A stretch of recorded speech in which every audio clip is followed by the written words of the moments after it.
রমেশ বিদুরি সে যে আমাদের নির্বাচিত একজন সাংসদ মহুয়া মৈত্র, তাকে নিয়ে যেভাবে অশ্লীল ভাষায় সোশ্যাল মিডিয়ায় লিখেছে, আপনি সেটা নিয়ে আমাকে জিজ্ঞাসা করবেন না। আমরা ব্যথিত যে আমরা চাই সংবাদ মাধ্যম এই ধরনের যে সোশ্যাল মিডিয়ায় যেভাবে লিখছে, এই শব্দগুলো ব্যবহার করছে, যা মুখে আনতে আমাদের খারাপ লাগে, সেই শব্দ ব্যবহার করছে বিজেপির নেতা।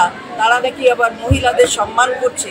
আমরা চাই আপনারা এটা বলুন, চারিদিকে বলুন, জিজ্ঞাসা করুন বিজেপির যারা এখানে রয়েছেন অথবা যারা কেন্দ্রে রয়েছেন অথবা অন্যান্য রাজ্যে, তাদের কাছে জিজ্ঞাসা করুন যে রমেশ বিদুরিকে কি শাস্তি দেওয়া হবে, নাকি বিজেপির এটাই একটা সাধারণ ব্যাপার হয়ে গেছে। মহিলাদের অপমান করো, কিন্তু তাতে হয়তো তাদের গ্রেড বেড়ে যায়, তাদের গ্রেড নাবে না, শাস্তিও হয় না। আর হবেও বা কী করে? আমরা দেখেছি যে মাননীয় প্রধানমন্ত্রী এখানে এসেছেন, আমাদের মহিলা মুখ্যমন্ত্রী মাননীয়া মমতা বন্দ্যোপাধ্যায় তাকে ইঙ্গিত করে নানা রকম বলেছেন। সুতরাং ওদের এটাই হচ্ছে কালচার। সেই কালচার, সেই সংস্কৃতি থেকে যদি বিরত না হন, তাহলে কিন্তু বাংলায় যারা রয়েছেন, বাংলার মানুষ আগেও বুঝিয়ে দিয়েছেন, আবারও বুঝিয়ে